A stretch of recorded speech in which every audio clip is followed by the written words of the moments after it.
Tout bêtement, Picrus fait du vin. L'histoire, c'est qu'on a monté ça pour s'amuser avec des copains que j'ai rencontrés il y a une bonne vingtaine d'années. Et puis on s'est pris de passion après avoir fait du vin sur quelques rangs de Merlot et de Cabernet, et on a eu l'opportunité de planter. Et on a monté cette société comme ça, où en fait c'était une société annexe. On avait chacun notre boulot, et puis on avait Picrus à côté, et on est parti comme ça. C'était une aventure. J'avoue, pour moi, c'était plus pour m'amuser, rigoler avec mes copains, et puis faire un truc qui nous prenait à cœur par passion, quoi.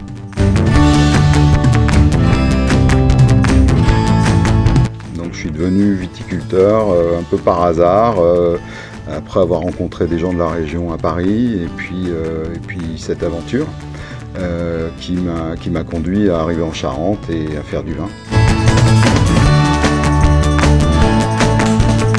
Souvent, quand on est salarié, même si on a des responsabilités, on peut avoir un métier passionnant et tout. À un moment, on se dit, il y a quand même des trucs que j'aimerais faire tout seul, il y a des décisions que je voudrais prendre pour moi, j'ai envie de conduire mon projet.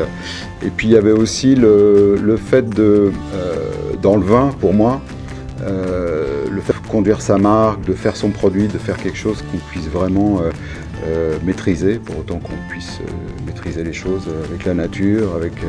Après, gérer une entreprise, gérer des gens, c'est quelque chose d'assez passionnant, parce qu'en parallèle, quand j'ai repris Picrus, je me suis dit, tiens, ce serait sympa aussi d'avoir une petite boîte, d'avoir une petite équipe, de faire tourner ça, de pouvoir maîtriser les choses, d'être dans un truc à taille humaine que j'avais complètement perdu quand je travaillais dans un grand groupe. Et ça, c'est une satisfaction aussi.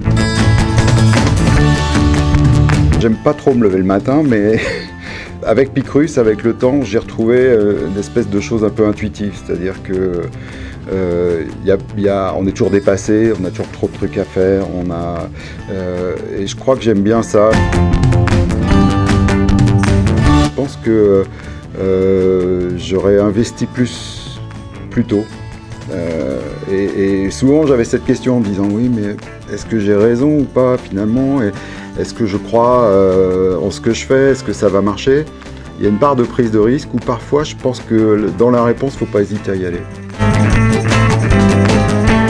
Bon oui, comme tout le monde, tout le temps, oui, sur les produits. Après on se met en question, hein. Les gens goûtent le vin, ils vont aimer, ils vont pas aimer. Le vin c'est vivant, la vigne, on fait des choix de façon de gérer la vigne, mais il y a des questions tout le temps, on avance tout le temps, donc oui, on doute.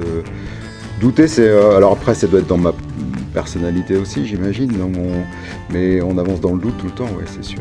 Mais c'est ça qui est bien, non?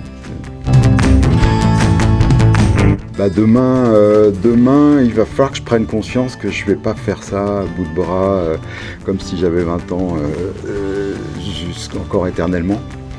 Et donc il va falloir que... Et alors c'est vraiment passionnant, même si c'est un peu compliqué, mais c'est parce que sur soi-même c'est une vraie question.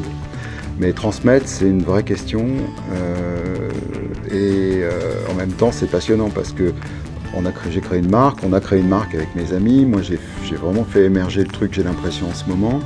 Donc on va pouvoir transmettre quelque chose qui a de l'avenir, qui a une identité, mais voilà. Et cette étape-là après, la transmettre dans des bonnes conditions, faire en sorte que ça dure, ça sera une satisfaction. Mais c'est encore un autre sujet.